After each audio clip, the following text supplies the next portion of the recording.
Chapter 3. In Wenming Garden, Zhuo denounces Ding Wen, with red hair, Li Su bribes Liu Bei.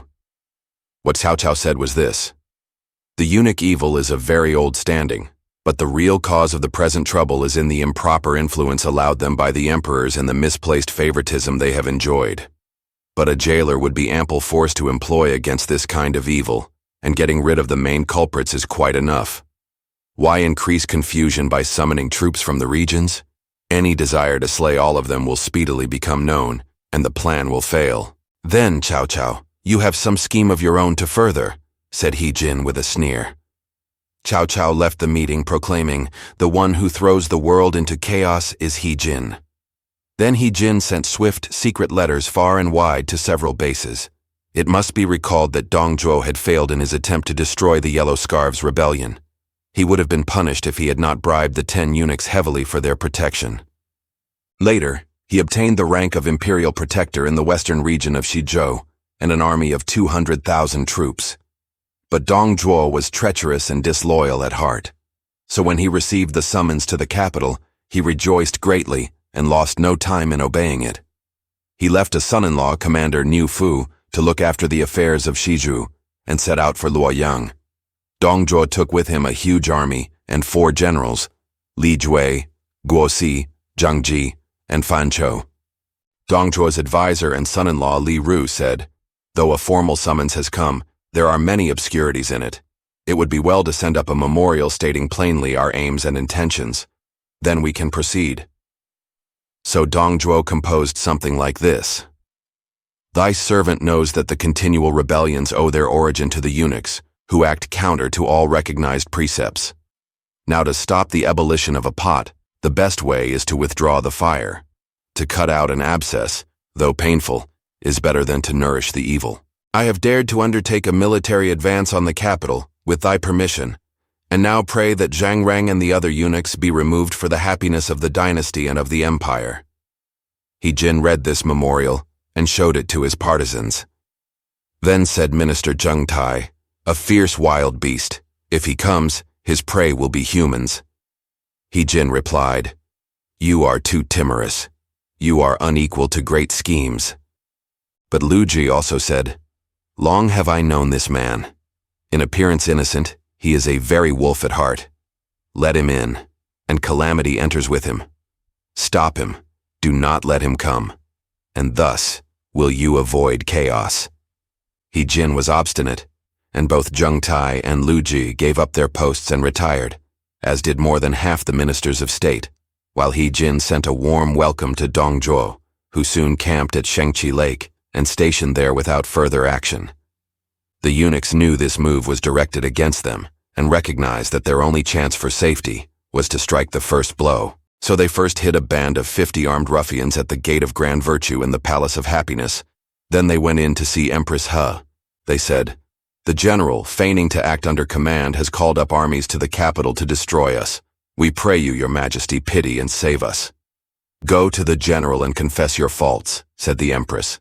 If we did, then should we be cut to mincemeat? Rather summon the general into your presence and command him to cease. If he will not, then we pray but die in your presence. The empress issued the requisite command, and He Jin was just going to her when Counselor Chen Lin advised him not to enter, saying, the eunuchs are certainly behind the order and mean your harm. But He Jin could only see the command of the empress and was blind to all else. Our plot is no longer a secret, said Yuan. Still you may go if you are ready to fight your way in. Get the eunuchs out first, said Cao Cao. Silly children, said He Jin. What can they do against the man who holds the forces of the empire in his palm? Wen Xiao said, if you will go, then we will come as a guard, just as a precaution.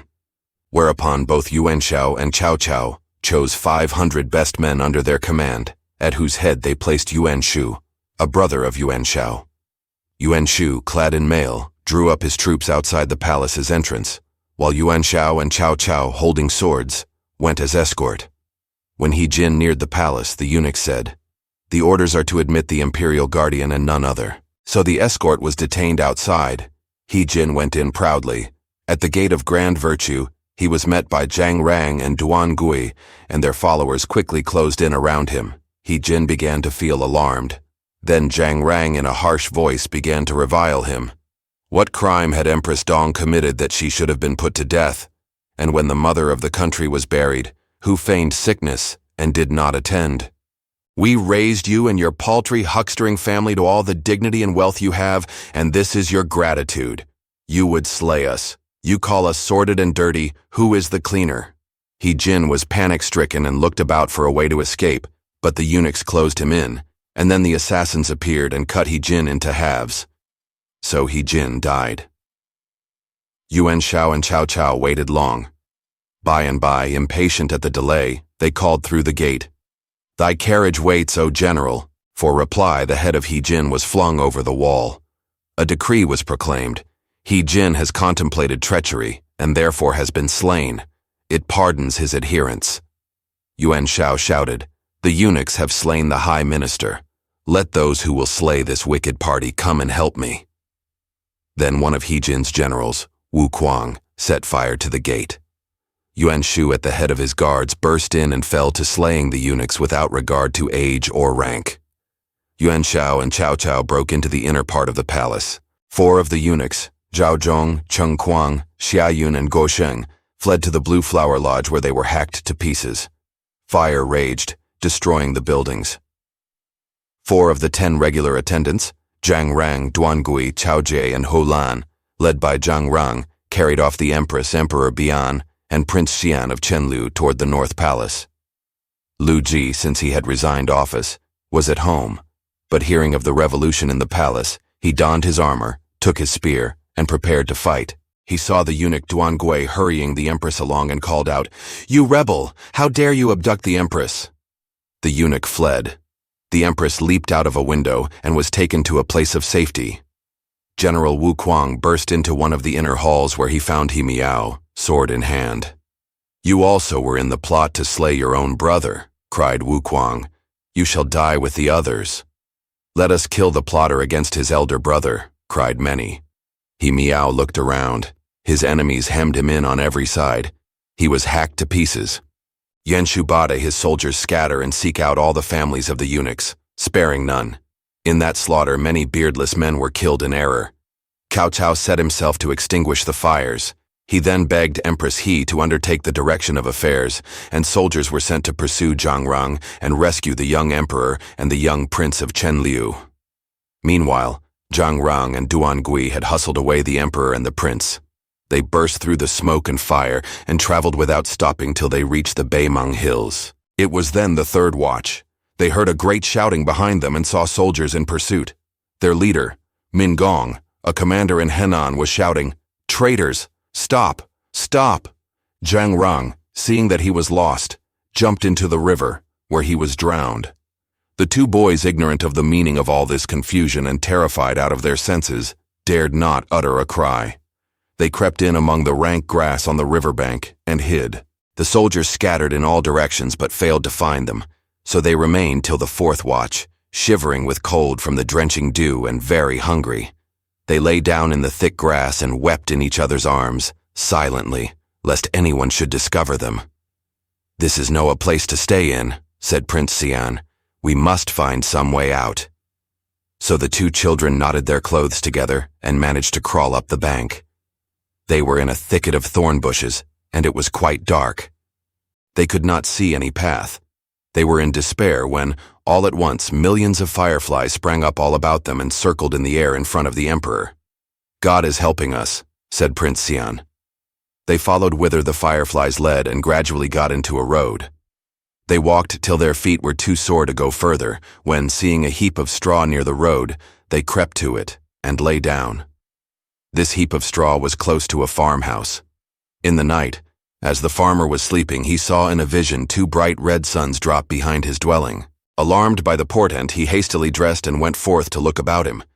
Then he saw a bright light shooting up from a heap of straw. He hastened thither, and then saw 2 youths lying behind it. To what household do you belong, young gentleman? Asked the farmer. The emperor was too frightened to reply, but his companion said, He is the emperor. There was a revolution in the Forbidden City and we ran away. I am his brother, Prince of Chen Liu. The farmer bowed again and again and said, My name is Sui Li. My brother Sui Yi is the former Minister of the Interior. My brother was disgusted with the behavior of the eunuchs, and so resigned and hid away here. The two lads were taken into the farm, and their host on his knees served them with refreshment. It has been said that Min Gong had gone in pursuit of eunuch Duan Gui. By and by, Min Gong overtook Duan Gui and cried, Where is the emperor? He disappeared. I do not know where he is. Min Gong slew Duan Gui and hung the bleeding head on his horse's neck. Then he sent his troops searching in all directions, and he rode off by himself on the same quest. Presently, he came to the farm.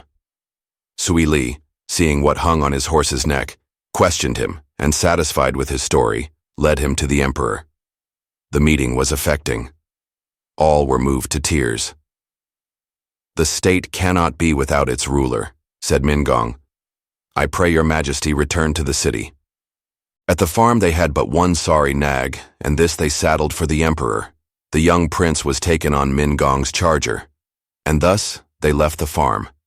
Not beyond 1 mile from the farm, they fell in with other officials, and several hundred guards and soldiers made up an imposing cavalcade. In the cavalcade were Wang Yun, Minister of the Interior, Yang Biao, Regent Marshal, Chun Yu Qiong, Commander of the Left Army, Zhao Meng, Commander of the Right Army, Bao Xin, Commander of the Rear Army, and Yuan Shao, Commander of the Center Army. Tears were shed freely as the ministers met their emperor. A man was sent on in front to the capital there to expose the head of eunuch Duan Gui. As soon as they could, they placed the emperor on a better steed, and the young prince had a horse to himself. Thus the emperor returned to Luoyang, and so it happened after all as the street children's ditty ran.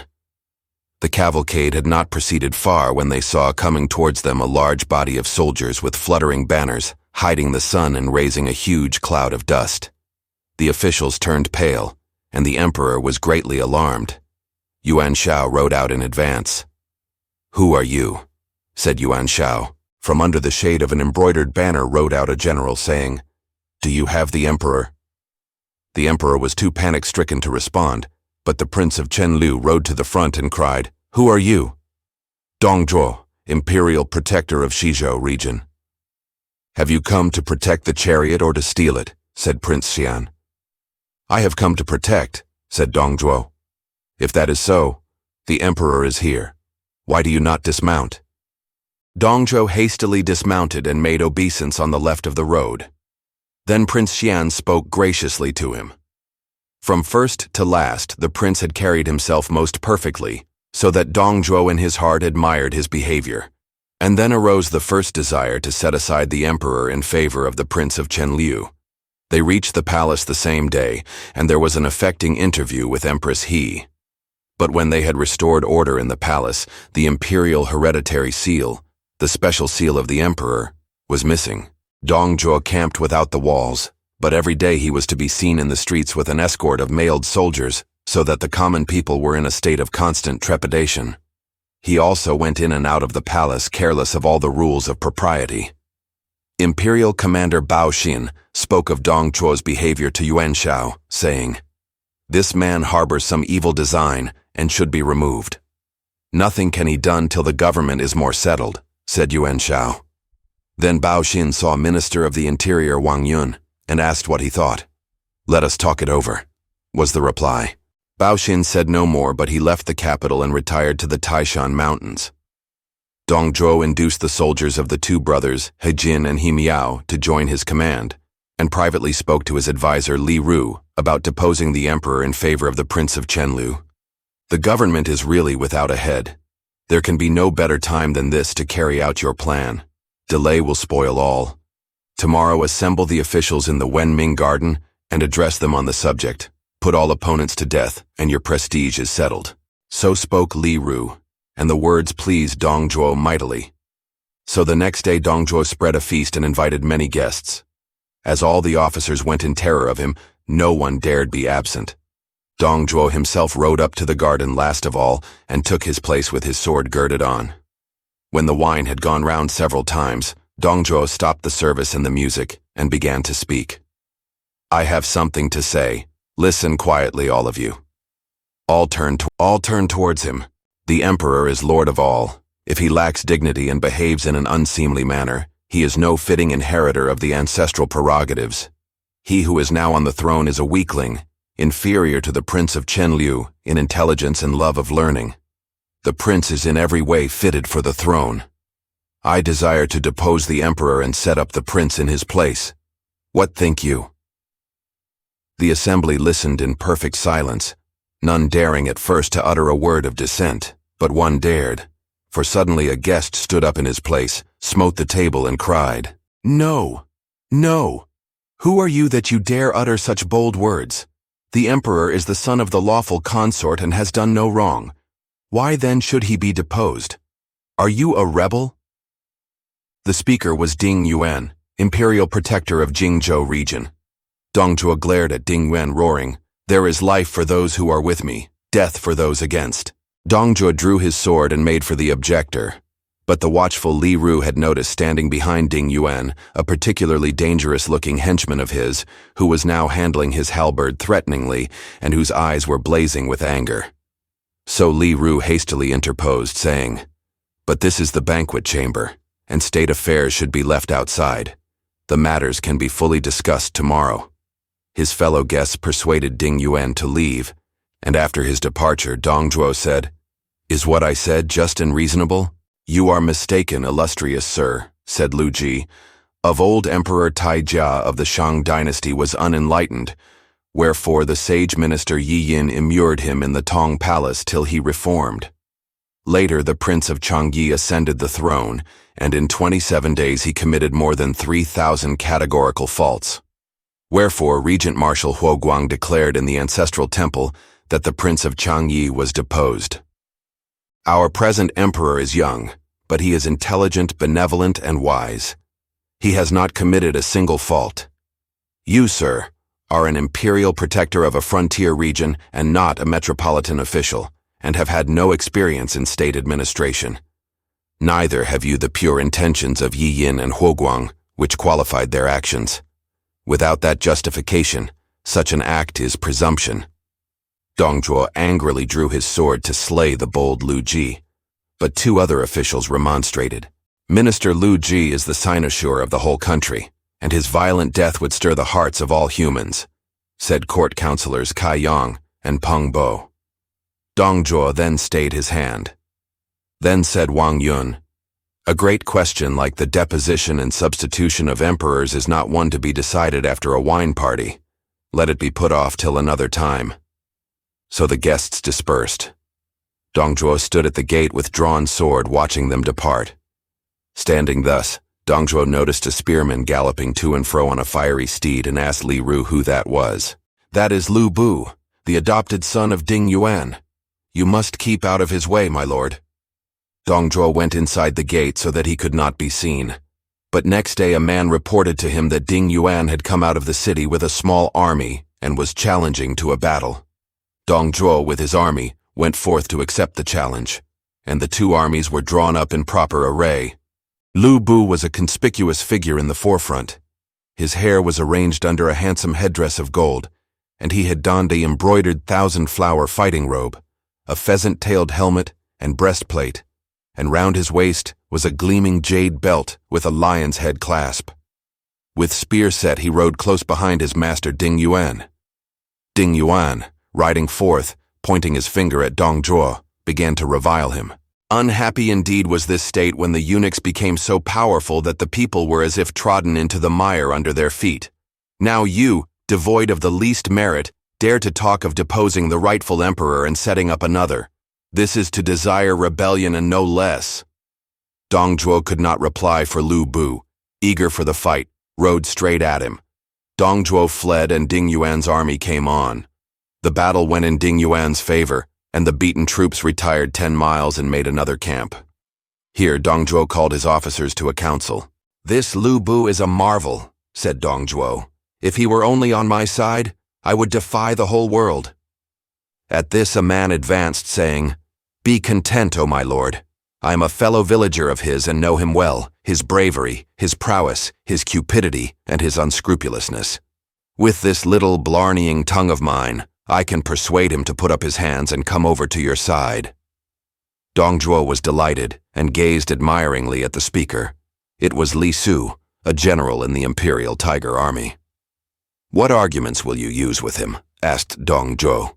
"You have a fine horse, Red Hare, one of the best ever bred. I must have this steed and gold and pearls to win his heart. Then will I go and persuade him. He will certainly abandon Ding Yuan's service for yours." "What think you?" said Dong Zhuo to his advisor Li Ru. "One cannot grudge a horse to win an empire," was the reply. So they gave Li Su what he demanded, 1,000 ounces of gold, 10 strings of beautiful pearls, a jeweled belt, and red hair. And these accompanied Li Su on his visit to his fellow villager. Li Su reached the camp and said to the guard, "Please tell General Lu Bu that a very old friend has come to visit him." He was admitted forthwith.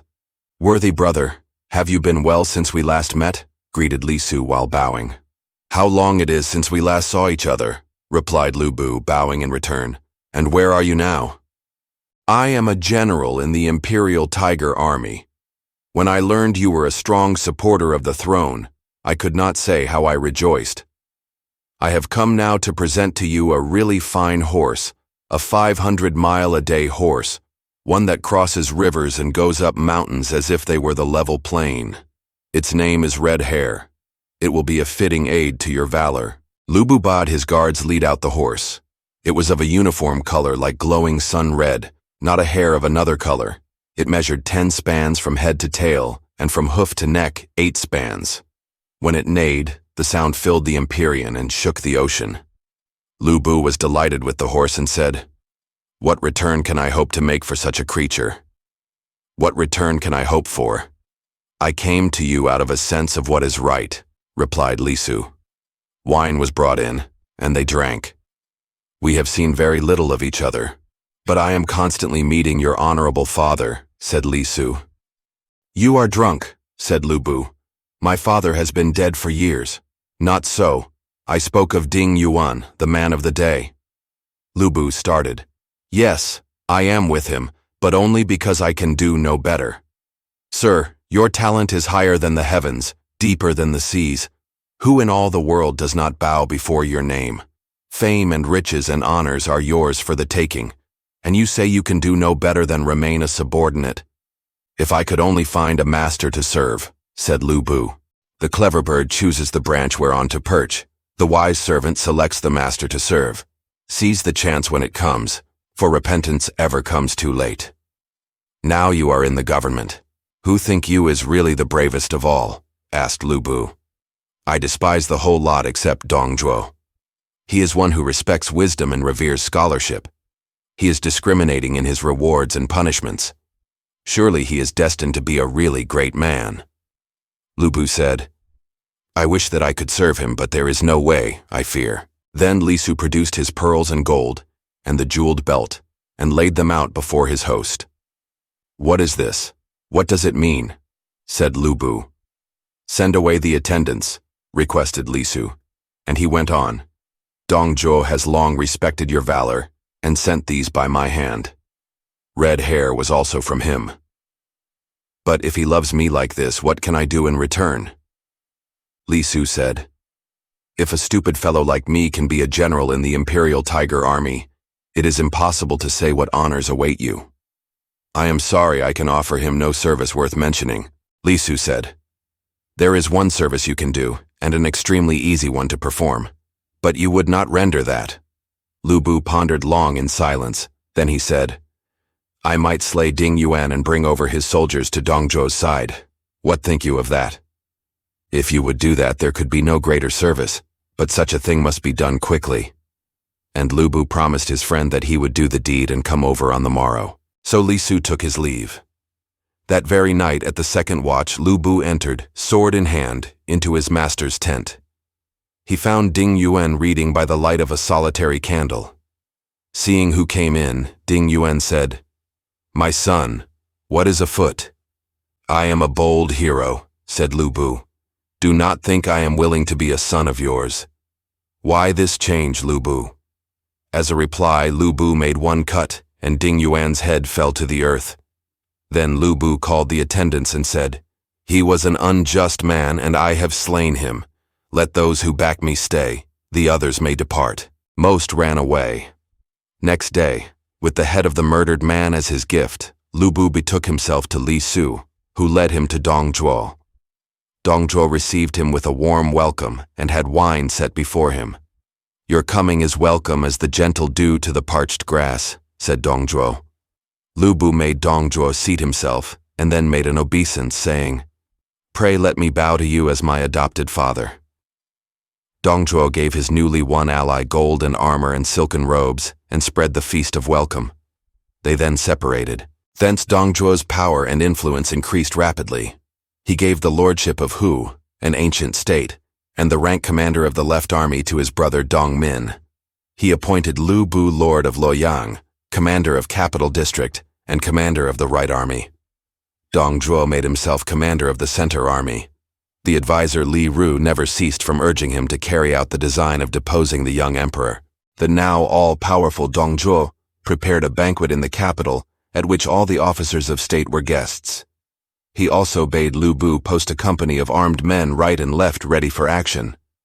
The feast began, and several courses were served with nothing to distinguish that banquet from any other. Then suddenly the host arose and drew his sword, saying, "He who is above us, being weak and irresolute, is unfit for the duties of his high place. Wherefore I, as of old did Yi Yin and Huo Guang, will set aside this emperor, giving him the title of Prince of Hongnong, and I will place on the throne the present Prince of Chenliu. And those who do not support me will suffer death."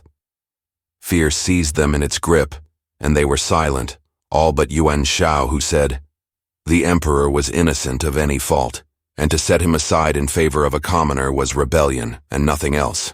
The empire is in my hands," cried Zhuo, "and when I choose to do this thing, who will dare say nay? Think you my sword lacks an edge? If your sword is sharp, mine is never blunt," said Yuan Shao, as his sword flashed out of the sheath. The two men stood face to face amid the feasters.